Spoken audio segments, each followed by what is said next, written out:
तो hi friends जय जगन्नाथ। तो देखो आज गोटे आमर नुआ आइटम हूँ माछ घांट।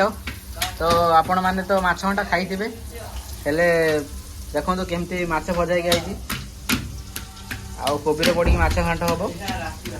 तो देखिए पियाज सीझा चलती ये माछ कोटा चलती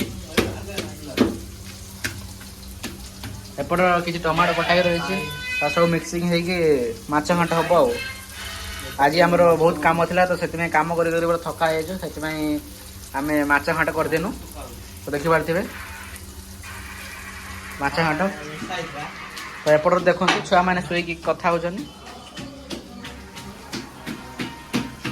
देखो खाइला घांट होगला माछ घांट। तो बर्तमान खाइमु।